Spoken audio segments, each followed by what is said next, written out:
June 13, 1985. Langley, Virginia. CIA headquarters. Inside a windowless conference room on the 7th floor, damage assessment officers spread classified folders across a mahogany table. The fluorescent lights hum overhead. Coffee cups sit untouched. The numbers in front of them require no interpretation. At least 10 CIA human intelligence assets inside the Soviet Union are confirmed dead or imprisoned. Entire agent networks spanning Moscow, Leningrad, and Eastern Europe have gone dark. Covert programs representing billions of dollars in investment are being terminated, their sources compromised beyond recovery. The officers expected to find evidence of Soviet technical superiority, intercepted communications, surveillance breakthroughs, tradecraft failures in the field. What they find instead is internal paperwork. Archived CIA security memoranda show that warnings existed years before the damage became undeniable. Unexplained wealth. Chronic intoxication. Behavioral anomalies. Each was logged. Each was routed through proper channels. Each was reviewed by supervisors empowered to act. None produced decisive intervention. The question is not who betrayed the CIA. The question is how many times the system documented its own warnings, and why nothing followed.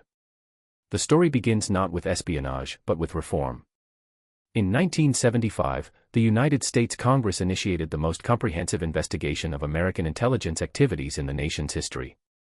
The Church Committee, named for its chairman Senator Frank Church of Idaho, spent 18 months examining operations that had remained hidden from Democratic oversight for nearly 3 decades.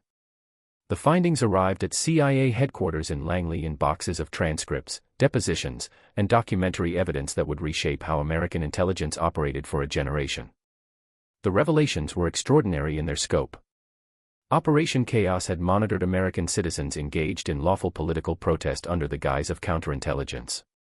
The FBI's COINTELPRO had infiltrated civil rights organizations, planted informants within peaceful movements, and worked systematically to discredit leaders who challenged the status quo. Mail-opening programs had intercepted private correspondence without judicial authorization. Assassination plots had targeted foreign leaders using methods that included collaboration with organized crime.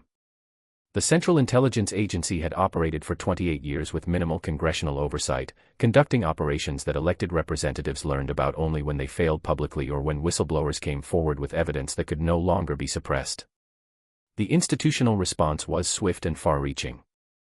Executive Order 11905, signed by President Gerald Ford in 1976, prohibited assassination as an instrument of American foreign policy. New legislation established formal congressional oversight through the Senate Select Committee on Intelligence and the House Permanent Select Committee on Intelligence. Internal affairs restrictions limited how aggressively security officers could investigate their own colleagues. Clearance protections expanded, creating procedural barriers that made it harder to revoke access based on suspicion rather than demonstrated misconduct. The expectation was that these reforms would prevent future abuses while preserving the intelligence capabilities the nation required. Oversight would ensure accountability. Transparency would restore public trust. Institutional checks would catch problems before they metastasized into scandals that damaged both the agencies and the democratic values they were meant to protect. The reality that emerged over the following decade proved more complicated than the reformers anticipated. The same procedural safeguards designed to prevent abuse also constrained internal enforcement. Security officers who had once operated with broad investigative authority now faced bureaucratic barriers at every step. Launching an aggressive investigation of a colleague required documentation that justified the intrusion. Documentation required supervisory approval. Approval required institutional consensus from managers who understood that unfounded accusations could damage careers, not necessarily those of the accused, but certainly those of the accusers who had disrupted institutional harmony. The aggressive counterintelligence culture that had characterized the James Angleton era gave way to something more collegial and, in retrospect, more vulnerable. Angleton had led CIA counterintelligence for 2 decades with legendary paranoia about Soviet penetration. His mole hunts had paralyzed operations and destroyed careers of officers who were never proven guilty of anything except falling under suspicion. When he was forced out in 1974, his departure symbolized a broader transformation in institutional culture. The new assumption was that professionalism and loyalty would police themselves. Officers who had devoted careers to American intelligence would not betray their country. The system needed to protect good officers from false accusations more urgently than it needed to hunt for traitors who probably did not exist within the professional ranks.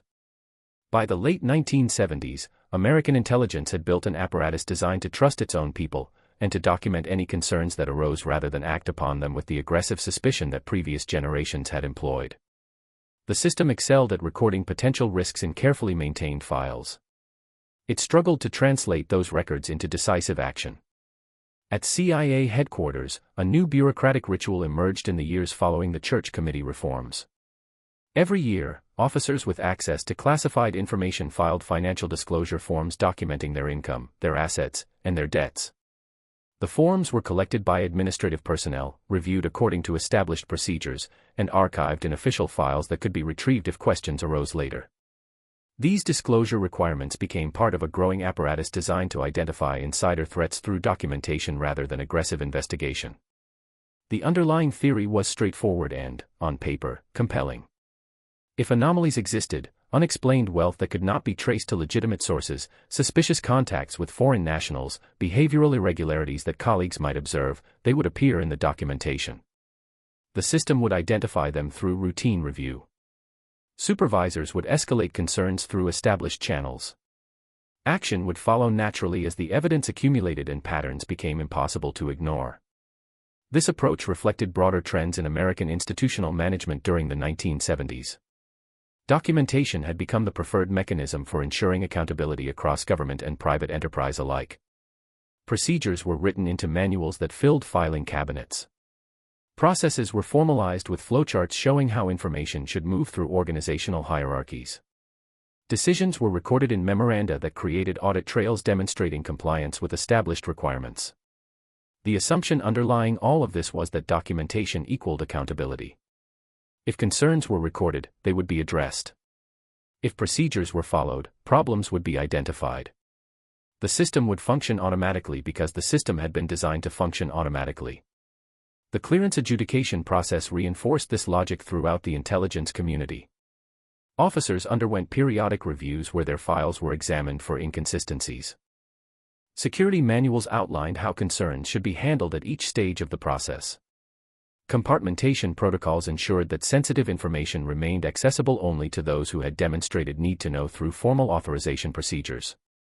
The polygraph examination became a central element of this security architecture. Officers with access to sensitive compartmented information underwent regular polygraph testing designed to identify deception regarding unauthorized foreign contacts, unreported financial problems, or other security concerns. The assumption was that polygraph results, combined with financial disclosures and supervisory observations, would create a comprehensive detection system. Inspector General summaries from the late 1970s described this system with confidence that would later seem tragically misplaced. The safeguards were in place. The procedures were documented. The mechanisms for identifying problems were functioning as designed according to every metric that auditors examined. What no one examined carefully was whether documentation actually translated into action when concerns were identified. The assumption was that it did, automatically, inevitably, through the natural operation of bureaucratic processes that had been designed to produce exactly that result. Risk had become procedural rather than operational. It was something to be managed through forms and reviews rather than addressed through aggressive investigation that might disrupt institutional operations and damage careers. Detection had become paperwork. And paperwork had become an end in itself. In 1981, a career CIA officer named Aldrich Ames received an assignment that would later prove catastrophic for American intelligence. He was transferred to the Soviet division, where he would handle some of the agency's most sensitive Moscow-related operations. His new responsibilities included access to files identifying human intelligence assets operating inside the Soviet Union. These were the crown jewels of American espionage against its primary Cold War adversary, the names, positions, and communication methods of Soviets who had agreed to provide information to the United States. Ames had spent nearly 2 decades building toward this position. He had joined the CIA in 1962, the same year the Cuban Missile Crisis brought the world to the brink of nuclear annihilation. His father, Carlton Ames, had also served in the agency, giving the younger Ames an insider's understanding of intelligence culture from childhood. He had served in counterintelligence assignments in Turkey and Mexico City, learning how penetration operations worked from the inside. He understood the systems designed to catch moles because he had helped operate those systems as part of his professional responsibilities. His linguistic abilities included Russian, which made him valuable for Soviet operations requiring officers who could read source materials in the original language and understand cultural nuances that might be lost in translation. His institutional knowledge spanned 2 decades of agency history, the successful operations, the failures, the bureaucratic politics that shaped how decisions were made and resources allocated. His career trajectory had been unremarkable but steady. He was the profile of a career intelligence officer who understood how the institution functioned and how to navigate its hierarchy successfully without attracting the kind of attention that might invite scrutiny. His personnel records told a more complicated story for anyone who examined them carefully. Supervisors had noted his intelligence and analytical capabilities in performance reviews that became part of his official file. They had also documented concerns about his alcohol consumption that had been observed by colleagues on multiple occasions. Performance evaluations mentioned incidents when he had appeared impaired during duty hours. Behavioral concerns had been raised by colleagues who noticed patterns that seemed inconsistent with the professional standards expected of officers handling sensitive information. His first marriage had ended in divorce, leaving him with significant debts that his government salary could not easily address. Financial pressures mounted during the early 1980s as he struggled to maintain a lifestyle that exceeded his documented means. Each concern was logged according to procedure. Each was routed through proper channels. Each was reviewed by supervisors who had authority to act but who consistently chose not to escalate matters to the point where decisive intervention would be required. The expectation embedded in the system was that experience indicated reliability.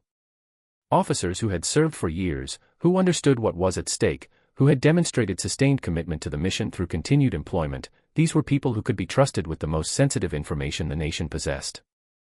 The reality was that access multiplied risk in ways the system failed to account for. The same experience that made Ames valuable to the agency also made him dangerous if he chose to betray it. He knew which assets were most important. He knew how communications worked.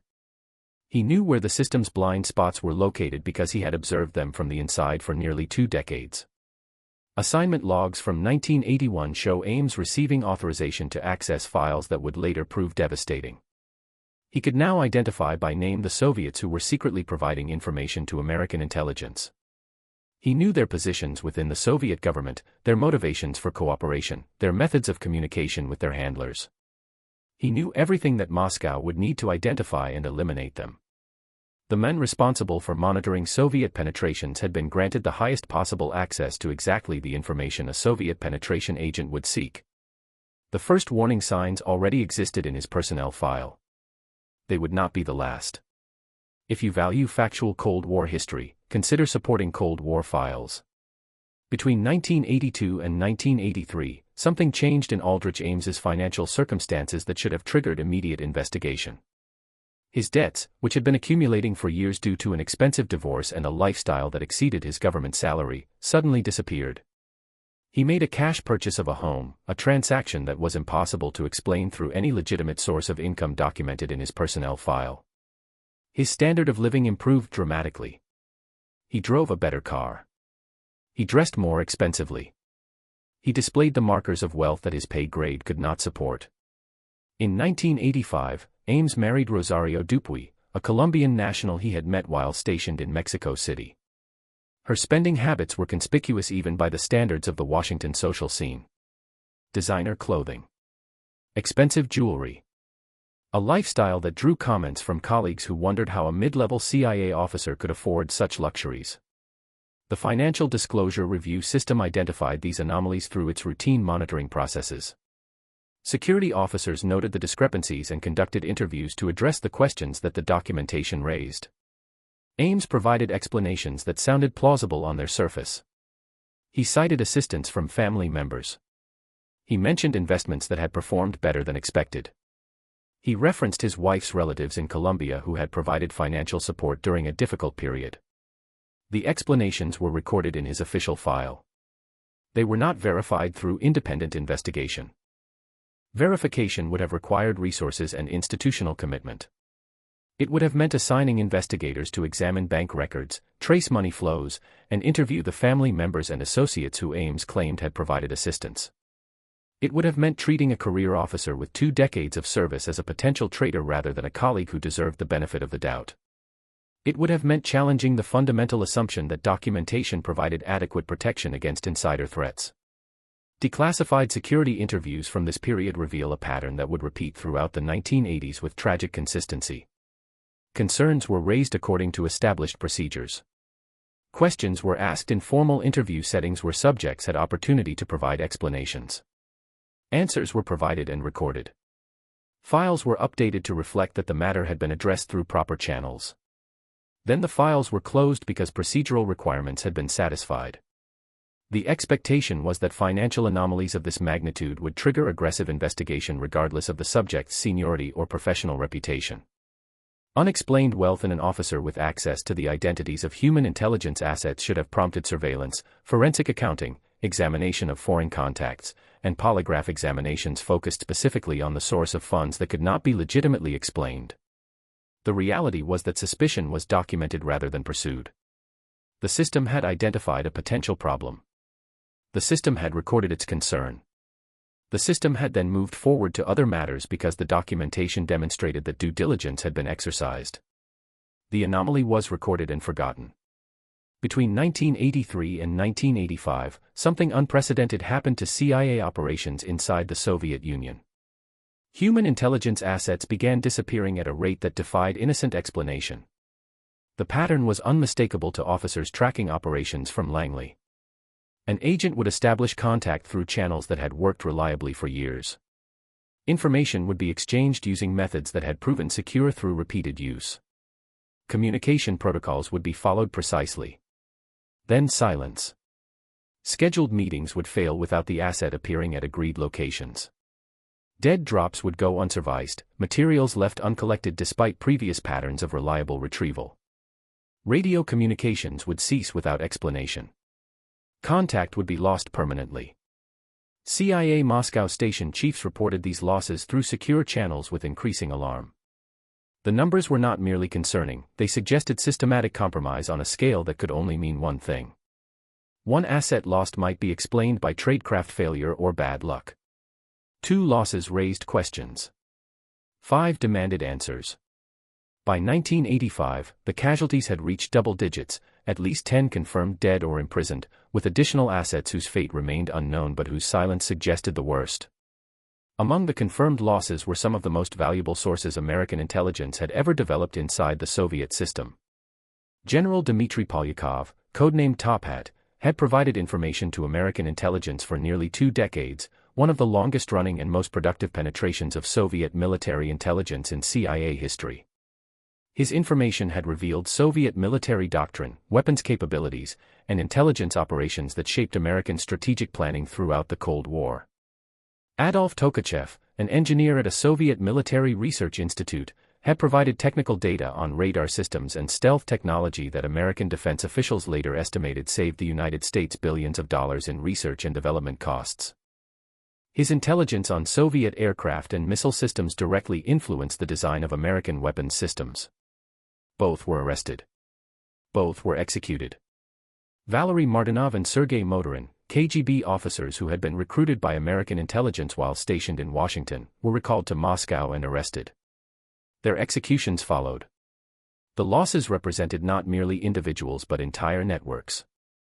Recruiters who had spent years developing sources. Support personnel who facilitated communications. Technical specialists who maintained secure channels. All compromised in cascading failures that suggested someone with comprehensive knowledge was providing information to the enemy. The CIA's human intelligence capability against the Soviet Union, networks that had taken decades and billions of dollars to build through patient cultivation of sources, was collapsing in real time. Loss assessments conducted during this period searched desperately for explanations that would account for the catastrophe. Technical failures were examined exhaustively by experts who understood how operations should function. Had agents grown careless after years of successful activity that bred overconfidence? Had communications been intercepted by improved Soviet signals intelligence? Had surveillance detected patterns in operational activity that revealed the existence of American assets? Had tradecraft failures in the field compromised methods that had previously remained secure? Technical explanations dominated the analysis because they were less threatening to institutional self-understanding. They suggested problems that could be fixed through improved procedures and better technology. They did not require examining the possibility that trusted colleagues might be responsible for the disaster. The alternative explanation, that someone inside American intelligence was providing information directly to Moscow, appeared in internal assessments as one possibility among several. It was consistently deprioritized. The assumption was that Soviet foreknowledge must have technical origins that investigation would eventually identify. Electronic intercepts. Surveillance breakthroughs. Operational security failures by assets who had become complacent. The alternative required looking inward at the institution itself. It implied that hiring and security processes had failed fundamentally. It meant that someone who had passed every vetting procedure, who had been granted access to the most sensitive information, who was trusted by supervisors and colleagues, that person was a traitor. The enemy knew everything about American operations inside the Soviet Union. The CIA searched for explanations that did not require examining its own people. In 1984, CIA counterintelligence boards convened to review accumulated concerns about Aldrich Ames that had been building in his personnel file over the previous years. The file presented to these boards contained documentation that should have demanded aggressive response. There were recorded incidents of intoxication during duty hours, occasions when Ames had appeared impaired at work in ways colleagues had observed and reported. There were financial anomalies that remained unexplained despite interviews conducted according to established procedures. There were behavioral observations from colleagues who had noticed patterns inconsistent with professional standards. Supervisor notes from these reviews reveal a pattern that illuminates how institutional culture shapes individual decisions even when evidence points toward uncomfortable conclusions. Concerns were acknowledged in formal documentation that would remain in official files. They were then systematically minimized through language that reframed warning signs as personal difficulties rather than potential security threats. Internal memoranda cited explanations like personal stress from his recent divorce. Marital difficulties were invoked to explain behavioral irregularities that might otherwise demand investigation. Temporary circumstances were suggested as causes for financial anomalies that would presumably resolve themselves once personal situations stabilized.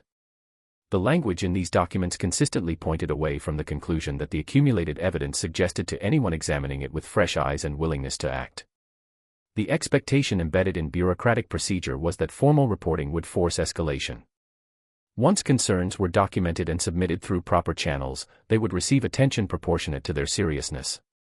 The system would ensure accountability because systems were designed to ensure accountability automatically. The reality was that institutional culture suppressed escalation even when procedures called for it. Supervisors who raised aggressive concerns about colleagues faced professional consequences that discouraged such behavior regardless of the evidence supporting their suspicions. Accusations that proved unfounded could damage careers, not of the accused, but of the accuser who had disrupted institutional harmony by questioning a colleague's loyalty without sufficient proof. Colleagues remembered who had turned against one of their own. Future promotions and assignments reflected that institutional memory. The safer professional path was to document concerns carefully, satisfy procedural requirements that auditors might later examine, and allow files to remain open without forcing confrontations that might prove costly regardless of outcome. Warnings were reframed as noise. Behavioral patterns that counterintelligence training taught officers to recognize as indicators of espionage were explained away as personal problems deserving sympathy rather than investigation. Financial anomalies that defied innocent explanation were attributed to family assistance or lucky investments that happened to coincide with access to the most sensitive intelligence in the American government. The system explained away its own evidence because explaining it away was professionally safer than confronting what it might mean. By the mid-1980s, the Central Intelligence Agency had accumulated a substantial file on Aldrich Ames that contained multiple indicators requiring aggressive investigation according to every counterintelligence manual in existence. Unexplained wealth that had appeared suddenly without documented legitimate source. Alcohol abuse affecting job performance in ways colleagues had observed and reported. Behavioral concerns raised independently by multiple colleagues who had no reason to coordinate false accusations. Inconsistencies in explanations provided during security interviews that had never been resolved despite repeated questioning. Any one of these indicators, in a textbook counterintelligence scenario, would justify launching an aggressive investigation. The combination of all of them in a single officer with access to the most sensitive human intelligence operations demanded immediate, comprehensive action. Security reviews examined this file periodically as required by agency procedures governing personnel with high-level clearances. Each review followed established protocols developed after the Church Committee reforms. Each produced determinations that were documented in official records demonstrating procedural compliance. Each was closed without decisive action that would have disrupted Ames's continued access to information. Inspector General report excerpts from this period reveal the logic governing these reviews. They were conducted to satisfy procedural requirements, to demonstrate that the agency was fulfilling its obligation to monitor personnel with sensitive access according to standards that oversight bodies might examine. They were not conducted to force conclusions that would require difficult decisions about career officers who had served for decades. The goal was documentation rather than resolution of underlying concerns. The metric of success was whether procedures had been followed correctly and could be demonstrated to auditors, not whether threats had been identified and neutralized through decisive action. The expectation was that review equaled resolution through natural bureaucratic processes. If concerns existed, the review mechanism would address them. If reviews concluded without action, concerns must not have been serious enough to warrant intervention. The process itself provided validation that matters were being handled appropriately. The reality was that review equaled delay. Each examination of the Ames file consumed time and resources. Each produced documentation showing the matter had been considered by responsible officials. Each allowed supervisors to demonstrate that procedures had been followed and due diligence exercised. Accountability was diffused across multiple reviews, multiple supervisors, multiple procedural steps. No single individual bore responsibility for acting on accumulated evidence because no single individual had authority to act unilaterally. The system required consensus. Consensus required avoiding confrontation. The system designed to prevent abuse of power by ensuring no individual could act alone against a colleague had evolved into something else entirely. It had become a system that prevented any decisive action at all. No alarm was permitted to ring even when every indicator suggested an alarm was warranted. Across the Potomac River at FBI headquarters in Washington, a parallel failure was unfolding that would not become visible for another decade, and would prove that the problem was systemic rather than specific to any single agency. Robert Hanssen was an FBI special agent assigned to counterintelligence work focused on Soviet operations. His responsibilities gave him access to classified information about how the Bureau detected and monitored Soviet intelligence activities on American soil. Hanssen had joined the FBI in 1976, building a career in counterintelligence that gave him progressively greater access to sensitive information. By the late 1980s, he held positions that provided visibility into the Bureau's most closely held secrets regarding Soviet operations. His background included a degree in accounting and an MBA, giving him financial sophistication that would later prove relevant to understanding his activities. He was known among colleagues as technically proficient, particularly with computers, a relatively unusual skill set in the FBI of that era. Between 1988 and 1995, FBI internal records documented concerns about Hanssen that mirrored the warning signs accumulating in Aldrich Ames's file at the CIA. He filed expense reports that raised questions among administrative reviewers processing routine paperwork. His lifestyle appeared inconsistent with his government salary in ways colleagues noticed and occasionally discussed among themselves. Supervisors observed behavioral patterns that seemed unusual for an agent in his position handling the responsibilities he had been assigned. In 1990, Hanssen's brother-in-law, also an FBI agent, discovered evidence suggesting that Hanssen was engaged in unauthorized activities. The information was reported through proper channels. An investigation was initiated but concluded without decisive findings. Hanssen was transferred to a different position but retained his security clearances and access to sensitive information. The pattern was identical to what had occurred repeatedly with Ames at the CIA. Concerns were raised. Reviews were conducted. Files were updated. Nothing decisive followed. Hanssen had access to the FBI's equivalent of crown jewels, classified Soviet counterintelligence files revealing which operations the Bureau was conducting against Soviet intelligence officers, which Soviet officials had been identified as potential recruitment targets, where American counterintelligence capabilities were focused and where they remained blind. His position gave him visibility into the most sensitive aspects of American efforts against the Soviet target. He understood how the FBI detected Soviet operations. He understood which Americans were under suspicion for potential cooperation with foreign intelligence services. He understood bureau sources and methods in ways that would prove invaluable to Moscow if he chose to provide that knowledge. The warnings about Hanssen followed trajectories identical to warnings about Ames. They were documented in files that would later be examined by investigators seeking to understand how betrayal had persisted so long. They were reviewed by supervisors who noted concerns and chose not to escalate them aggressively. They were neutralized by institutional assumptions about the reliability of career officers with years of demonstrated service. FBI supervisors applied the same logic CIA supervisors had applied to Ames. Concerns required documentation. Documentation was provided. Documentation satisfied procedural requirements. Procedures had been followed. Aggressive investigation required evidence beyond documented concerns. Documentation was deemed insufficient to justify disruption. The circularity was invisible to those operating within it because it was the system functioning as designed. Documentation triggered review. Review produced more documentation. Documentation satisfied requirements. Requirements did not mandate action. Two agencies separated by institutional rivalry, bureaucratic competition, and professional culture had developed identical failure mechanisms. Both excelled at recording risk in carefully maintained files. Neither succeeded at translating documented risk into decisive response. If you value factual Cold War history, consider supporting Cold War files. In 1993, a joint FBI task force took a fundamentally different approach to the problem that had plagued American intelligence for nearly a decade. Instead of searching for technical explanations that would account for the catastrophic loss of Soviet assets, investigators focused their attention on a simpler question that previous analyses had consistently avoided. Who among those with access to compromised operations was living beyond their documented means? The shift in methodology would prove decisive. FBI affidavits from this period show investigators tracing wealth rather than examining tradecraft. They audited bank accounts rather than communication protocols. They followed money rather than encrypted signals.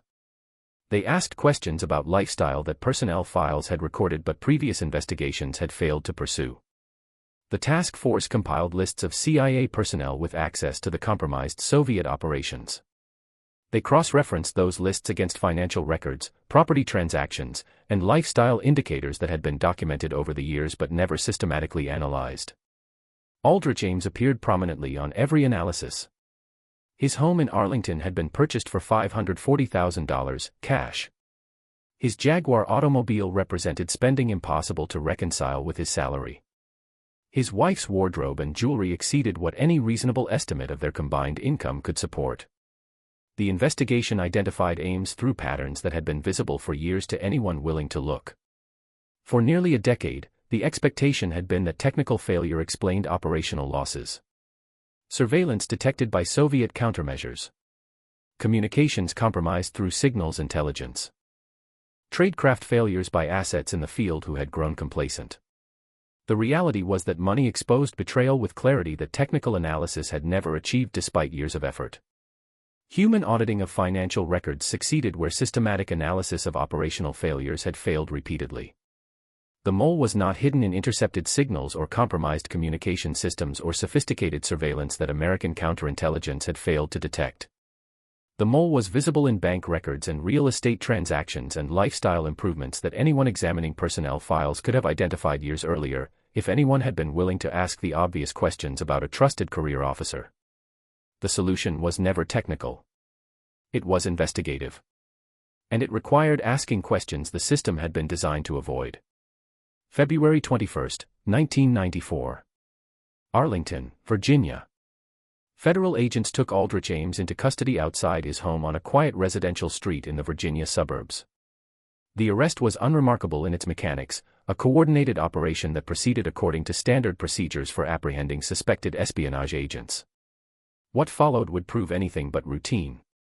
Court transcripts from the prosecution documented damage that shocked even investigators who had spent years tracking the case. At least 10 CIA human intelligence assets had been executed or imprisoned based on information Ames provided to Moscow in exchange for money. These were not abstractions in damage assessments or statistics in classified briefings. They were individuals who had risked their lives and their families' safety to provide information to the United States.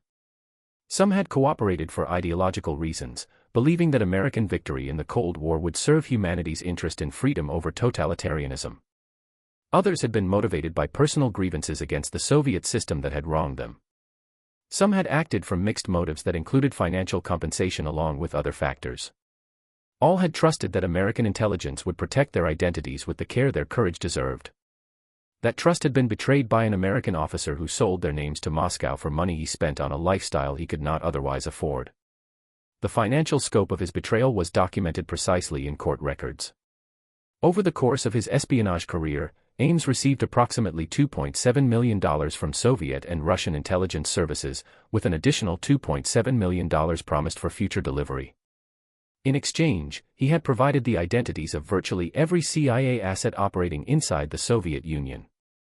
Entire networks had been rolled up across the Soviet Union and Eastern Europe in cascading arrests that followed each revelation. Recruiters who had spent years developing sources. Support personnel who maintained communication channels. Technical specialists who kept operations secure.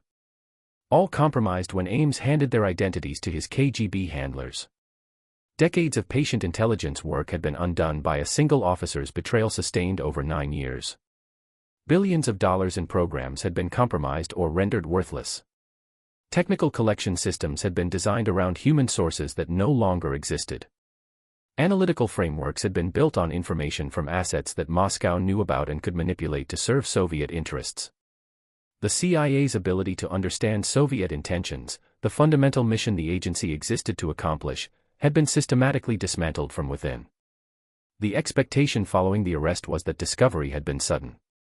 A breakthrough investigation had finally uncovered what a skilled traitor had carefully concealed. The system had ultimately worked, even if belatedly. The reality documented in post-arrest reviews told a different story. The warnings were nearly decade-old. Evidence had been accumulating in Ames's personnel file since the early 1980s. Financial anomalies that led to his arrest had been documented years before anyone acted on them with appropriate urgency. Behavioral concerns had been noted by colleagues and supervisors throughout his career of betrayal. Nearly 10 years of documented warnings preceded the arrest that finally ended the damage. The system had known what it needed to know to stop the betrayal years earlier. It had recorded that knowledge carefully. It had then allowed the betrayal to continue because recording knowledge satisfied procedural requirements and decisive action carried professional risks. February 18, 2001. Foxstone Park, Virginia.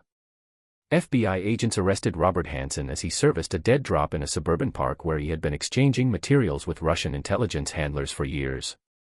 The arrest concluded an espionage career spanning more than 2 decades, longer even than the damage Aldrich Ames had inflicted. Hanssen had begun spying for Soviet intelligence in 1979, selling classified information for cash while building a career that gave him progressively greater access to sensitive materials. His espionage continued through the collapse of the Soviet Union, transitioning seamlessly to cooperation with Russian intelligence services that inherited the KGB's foreign operations. Over 22 years, he received more than $1.4 million in cash and diamonds. In exchange, he provided information that compromised American intelligence operations across multiple domains.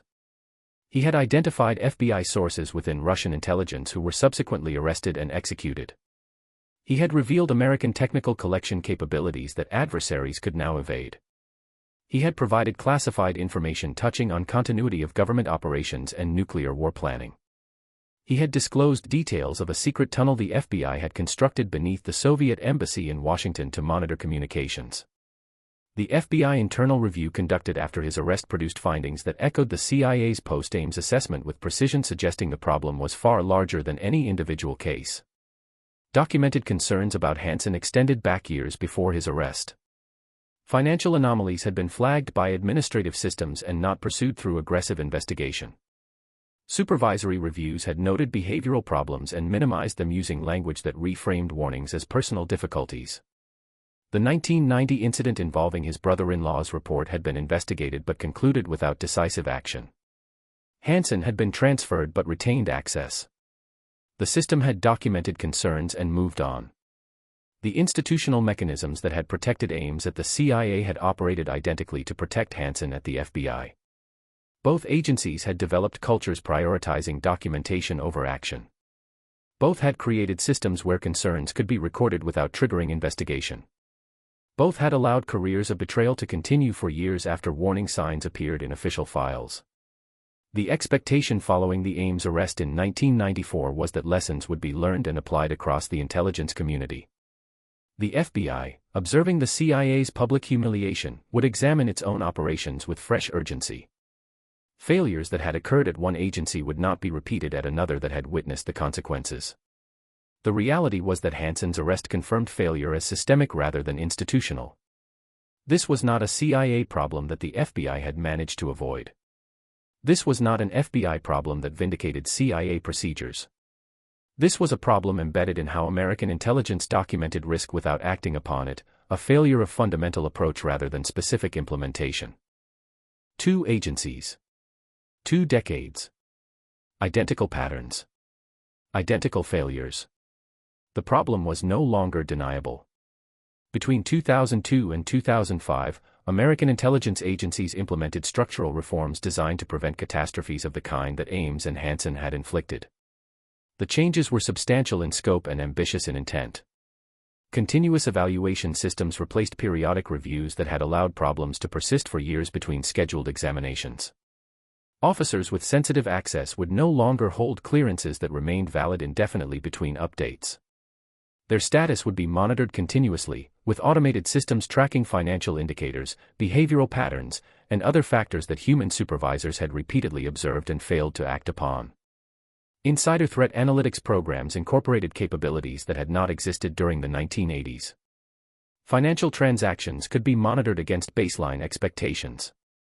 Lifestyle indicators could be tracked across databases. Anomalies could be flagged automatically for investigation without requiring supervisors to initiate inquiries that might prove professionally uncomfortable. The National Counterintelligence Executive was established to coordinate insider threat detection across the intelligence community.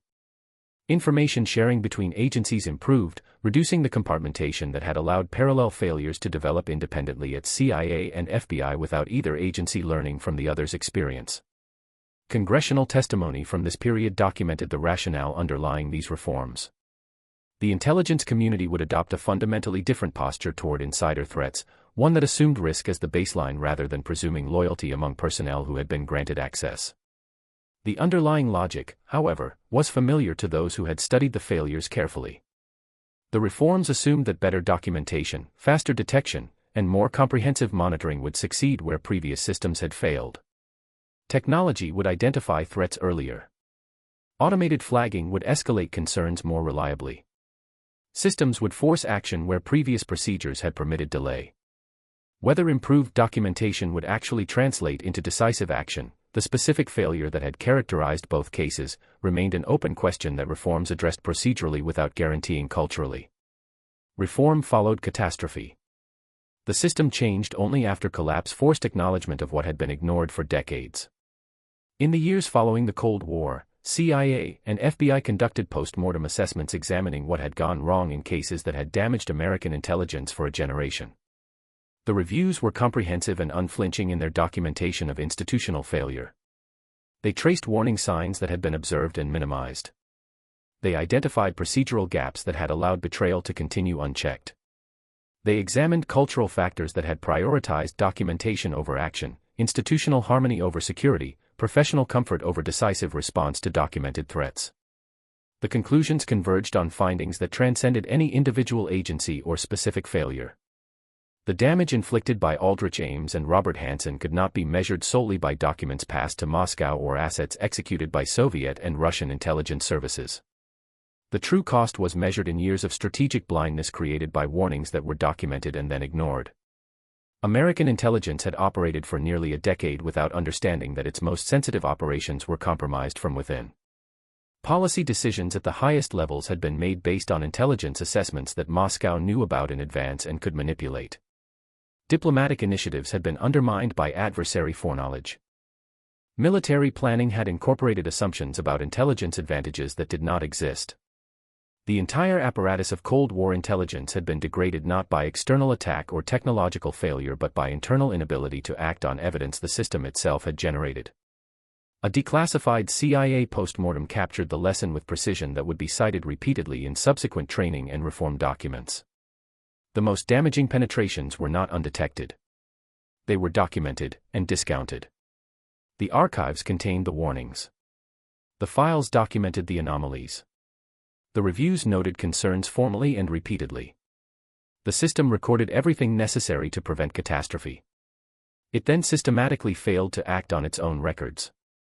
The decisive statistic was institutional rather than operational. In both cases, the duration of betrayal exceeded the time that would have been required to stop it, had the system responded to evidence it possessed. Warnings existed for years before arrests occurred. Documentation was comprehensive. Procedural requirements were satisfied at every stage. What failed was not detection but response. The intelligence community had built apparatus capable of identifying threats through monitoring and documentation. It had not built apparatus capable of acting on what it identified because action required decisions the system discouraged. Information is only protective when it is acted upon. The Cold War did not end with intelligence systems perfected. It ended with institutions forced to confront truth that extends beyond espionage into fundamental questions about how organizations designed to document problems develop capacity for decisive response. The warnings existed. The reports were filed. The documentation was comprehensive. And for years, measured not in months but in the better part of a decade, nothing was done. That gap between knowledge and action, between what systems recorded and what systems permitted, defined the most damaging intelligence failures of the Cold War era. The files remain in the archives, testimony to what was seen, what was recorded, and what was permitted to continue. They stand as evidence not of detection failure but of response failure. The system functioned exactly as designed. It documented risk comprehensively. It processed concerns according to procedure. It satisfied every requirement that oversight bodies had established. And it allowed the most damaging espionage in American intelligence history to continue for nearly a decade while the evidence accumulated in carefully maintained files. The lesson is not about espionage alone. It is about institutions and the gap between what they record and what they act upon. That gap defined the Cold War's most costly intelligence failures.